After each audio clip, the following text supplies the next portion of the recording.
ಭಾರತ ಮತ್ತು ಪಾಕ್ ನಡುವೆ ಕದನ ವಿರಾಮಕ್ಕೆ ಅಮೆರಿಕ ಮುಂದಾಗಿದ್ಯಾಕೆ?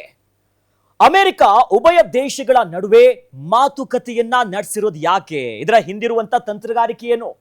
ತನ್ನ ಪಾಡಿಗೆ ತಾನು ದೂರವಿದ್ದಂತ ಅಮೆರಿಕ ಯಾಕೆ ಎಡವಟ್ಟನ್ನ ಮಾಡ್ಕೊಂತು? ಏನಿದು?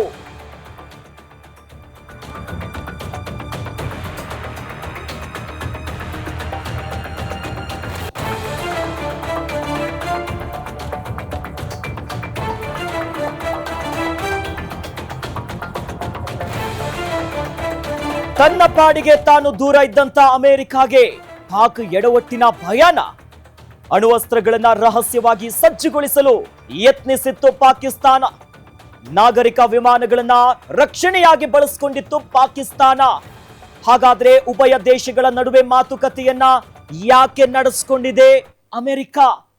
ಭಾರತ ಮತ್ತು ಪಾಕಿಸ್ತಾನದ ನಡುವೆ ಯಾಕೆ ಅಮೆರಿಕ ಮುಂದಾಯ್ತು? ಅದರ ಕಾರಣ ಏನು?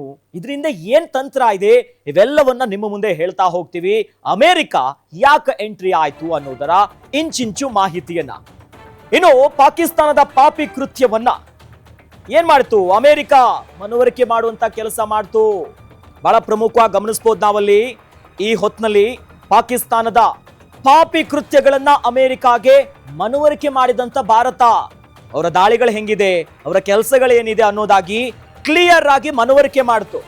ಜೊತೆಯಲ್ಲಿ ದಾಳಿ ಮಾಡ್ತಾ ಇದೆ, ಉಲ್ಲಂಘನೆ ಮಾಡ್ತಾ ಇದೆ ಅಗ್ರಿಮೆಂಟ್ಸ್ ಗಳನ್ನ, LOCಯ ನಿಯಮಾವಳಿಗಳನ್ನ. ಹೀಗಾಗಿ ವಿದೇಶಾಂಗ ಸಚಿವ ಜೈಶಂಕರ್ ಮತ್ತು ಅಜಿತ್ ದೋವಲ್ ಅವರಿಂದ ಮಾಹಿತಿಯನ್ನ ಕೊಡ್ಲಾಂತ ಕೆಲಸ ಆಯ್ತು. ಮಾಹಿತಿ ಕೊಟ್ಟರು ಇಂಚಿಂಚಾಗಿ, ಪಿನ್ ಟು ಪಿನ್. ಅದರ ಜೊತೆಯಲ್ಲಿ ವಿದೇಶಾಂಗ ಸಚಿವ ಜೈಶಂಕರ್ ಮತ್ತು ಭಾರತದ ನ್ಯಾಷನಲ್ ಸೆಕ್ಯೂರಿಟಿ ಅಡ್ವೈಸರ್ ಅವರು ಹೀಗಾಗಿ ಡಿಪ್ಲೊಮ್ಯಾಟಿಕ್ ಆಗಿ ಸಿಚುವೇಶನ್ ಅನ್ನ ಹ್ಯಾಂಡಲ್ ಮಾಡೋದಕ್ಕೆ ನೋಡಿದ್ರು. ಹೀಗಾಗಿ ಪಾಕಿಸ್ತಾನದ ಅಸಲಿ ಮುಖ ಏನು ಅನ್ನೋದಾಗಿ ಬಿಚ್ಚಿಟ್ಟು ವಿತ್ ಡಾಕ್ಯುಮೆಂಟ್ಸ್ ಜೊತೆಯಲ್ಲೇನೆ ಕ್ಲಿಯರ್ ಸಂದೇಶವನ್ನ ಕೊಡ್ತಾ ಹೋದ್ರು.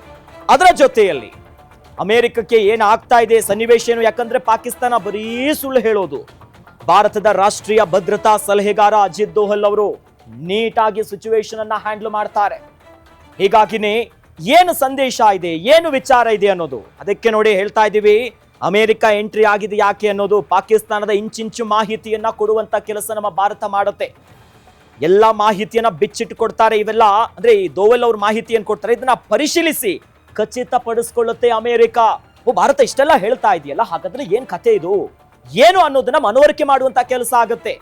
ದೋವಲ್ ನೀಡಿರುವಂತ ಮಾಹಿತಿಯನ್ನ ಖಚಿತಪಡಿಸ್ಕೊಳ್ಳುತ್ತೆ. ಅಕ್ಯುರೇಟ್ ಇದೆಯಾ, ಹೌದಾ, ಈ ರೀತಿಯಾದಂತ ಆರೋಪಗಳು ಬರ್ತಾ ಇದೆ.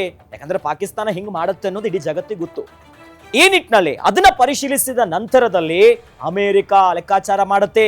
ಪಾಕಿಸ್ತಾನದ ಅಣ್ವಸ್ತ್ರ ಬಳಕೆ ದಾಹಕ್ಕೆ ಈಗ ಚಾಟಿ ಏಟನ್ನ ಕೊಟ್ಟು ಬಿಟ್ಟಿದೆ ಅಮೆರಿಕ. ನಮ್ಮ ಹತ್ರ ನ್ಯೂಕ್ಲಿಯರ್ ವೆಪನ್ ಇದೆ, ಅಣ್ವಸ್ತ್ರ ಇದೆ, ಅಂದ್ರೆ ಈ ಬುಟ್ಟಿಲ್ ಹಾವೈತೆ ಅನ್ನೋ ನಿಟ್ಟಿನಲ್ಲಿ ಪಾಕಿಸ್ತಾನದ ಪ್ರಧಾನಿ ಸೇರಿದಂತೆ ಇತರ ಸಚಿವರು ಕೂಡ ಸಿಕ್ಕಿದ್ದ ಕ್ಯಾಮೆರಾ ನೋಡಿದಾಗಲ್ಲ ಅದೇ ಮಾತಾಡ್ತಿದ್ರು. ಆ ನಿಟ್ಟಿನಲ್ಲಿ ಏನು ದಾಳಿ ಮಾಡಬೇಕು ಅಣ್ವಸ್ತ್ರ ಅಂತಿದ್ರಲ್ಲ, ಅದಕ್ಕೆ ಅಮೆರಿಕ ಚಾಟಿ ಏಟನ್ನ ಕೊಡುತ್ತೆ. ಅಣ್ವಸ್ತ್ರ ಬಳಕೆಗೆ ಸಂಬಂಧಪಟ್ಟಂತೆ ದಾಹ ಇತ್ತು, ರೀಸ್ ಮಾಡ್ತೀವಿ ನಾವು, ಹಂಗ್ ಮಾಡ್ತೀವಿ ಹಿಂಗ್ ಮಾಡ್ತೀವಿ ಅಂತ. ಹೀಗಾಗಿ ಪಾಕಿಸ್ತಾನದ ಕೃತ್ಯಗಳು ಇಡೀ ವಿಶ್ವಕ್ಕೆ ಆತಂಕಕಾರಿಯಾಗುವಂತ ಭೀತಿ ಇತ್ತು. ರೋಗ್ ಸ್ಟೇಟ್ ಏನು ಬೇಕಾದ್ರೂ ಮಾಡ್ತಾರೆ ಪಾಕಿಸ್ತಾನದವರು, ಕ್ಲಿಯರ್ ಆಗಿ ಗೊತ್ತಿರೋದು. ಹೀಗಾಗಿನೇ ಇವರ ಕೃತ್ಯಗಳು ಏನು? ಟೆರರಿಸ್ಟ್ ಗಳನ್ನ ಸಾಕೋದು ಇವರೇ, ಉಗ್ರರ ನೆಲೆಗಳಿರೋದಿಲ್ಲೇ ಇವರೇ ಸಾಕಿದ್ದಾರೆ. ಅಮೆರಿಕಕ್ಕೂ ಕೂಡ ಈ ಉಗ್ರಗಾಮಿಗಳ ಬಿಸಿ ಹಿಂದೆನೆ ತಟ್ಟಿರುವಂಥದ್ದು. ಈ ನಿಟ್ಟಿನಲ್ಲಿ ಮಧ್ಯ ಪ್ರವೇಶಿಸಿದ್ದಾರೆ ಅಮೆರಿಕದ ಅಧ್ಯಕ್ಷ ಡೊನಾಲ್ಡ್ ಟ್ರಂಪ್ ಅವರು. ಪಾಕಿಸ್ತಾನದ ಅಸಲಿ ಮುಖವಾಡ ಬಣ್ಣ ಬಯಲಾಗ್ತಿದ್ದಂತೆ ಭಾರತದಿಂದಲೂ ಕೂಡ ಈ ಬಗ್ಗೆ ಮಾಹಿತಿಗಳು ಹೋಗಿ ಅದನ್ನ ಖಚಿತಪಡಿಸಿಕೊಂಡ ನಂತರವೇ ಮಧ್ಯ ಪ್ರವೇಶಿಸಿದ್ರು ಅಮೆರಿಕದ ಅಧ್ಯಕ್ಷ ಡೊನಾಲ್ಡ್ ಟ್ರಂಪ್ ಅವರು. ಈ ಹಿನ್ನೆಲೆಯಲ್ಲಿ ಯಾವಾಗ ಇವರು ಎಂಟ್ರಿ ಕೊಡ್ತಾರೆ ಆಗ ಪಾಕಿಸ್ತಾನಕ್ಕೂ ಕೂಡ ಚಾಟಿ ಏಟು ಬೀಳುತ್ತೆ, ತಿರುಗೇಟು ಬೀಳುತ್ತೆ, ಒಂದಿಷ್ಟು ಮುಖಭಂಗ, ಮರ್ಮಾಘಾತ, ಆಘಾತ ಎಲ್ಲ ಆಗತ್ತೆ. ಆ ನಿಟ್ಟಿನಲ್ಲಿ ಯಾಕ ಅಮೆರಿಕ ಎಂಟ್ರಿ ಕೊಡ್ತು ಅಂತ ಕೇಳ್ತಾ ಇದ್ರಲ್ಲ, ಇದೇ ವಿಚಾರಕ್ಕೆನೆ ಎಂಟ್ರಿ ಕೊಡುತ್ತೆ ಅಮೆರಿಕ. ಎಂಟ್ರಿ ಕೊಟ್ಟು ಮಾಹಿತಿಗಳನ್ನ ಖಚಿತಪಡಿಸ್ಕೊಳ್ಳುತ್ತೆ. ಅಲ್ಲೂ ಕೂಡ ಇಂಟೆಲಿಜೆನ್ಸ್ ಇರ್ತವೆ. ಜೊತೆಲಿ ಭಾರತದ ವಿದೇಶಾಂಗ ಇಲಾಖೆಯ ಜೊತೆಯಲ್ಲೂ ಕೂಡ national security adviser Ajit Doval ಅವರು ಕೂಡ ಮಾಹಿತಿ ನೀಡ್ತಾರೆ. ಹಾಗಾಗಿನೇ ಸತತವಾಗಿ ಅಮೆರಿಕ ಕೂಡ ಪಾಕಿಸ್ತಾನಕ್ಕೆ ಎಚ್ಚರಿಕೆ ಕೊಡ್ತಾ ಇತ್ತು. ಈ ನಿಟ್ಟಿನಲ್ಲಿ ಅದಾದ ಮೇಲೆ ಪಾಕಿಸ್ತಾನವೇ ಅಯ್ಯೋ ಆಗ್ತಾ ಇಲ್ಲ ಅಂತ ಅಂಗಲಾಚಿ ಬೇಡ್ಕೊಳ್ಳುತ್ತೆ. ಅಮೆರಿಕದ ಮೊರೆ ಹೋಗುವಂಥದ್ದು ಭಾರತ ಹೋಗಿದ್ದಲ್ಲ ಕದನ ವಿರಾಮ ವಿಚಾರಕ್ಕೆ, ಪಾಕಿಸ್ತಾನವೇ ಹೋಗಿ ಬೇಡುವಂತ ಕೆಲಸ ಮಾಡುತ್ತೆ. ಅದಾದ ಮೇಲೆ ಅಮೆರಿಕ ಅಧ್ಯಕ್ಷರು ಡೊನಾಲ್ಡ್ ಟ್ರಂಪ್ ಅವರು ಮಧ್ಯಪ್ರವೇಶ ಮಾಡ್ತಾರೆ.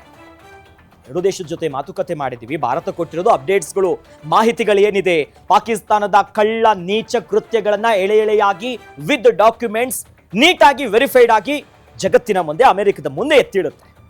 ಅದಾದ ಮೇಲೇನೆ ಪಾಕಿಸ್ತಾನ ಆಗಾಗ್ಲೇ ಪಾಪರ್ ಆಗಿದೆ, ಬೇಡ್ತಾ ಇದ್ದಾರೆ ಅಯ್ಯೋ ಏನಿಲ್ಲ ಅನ್ನೋದಾಗಿ.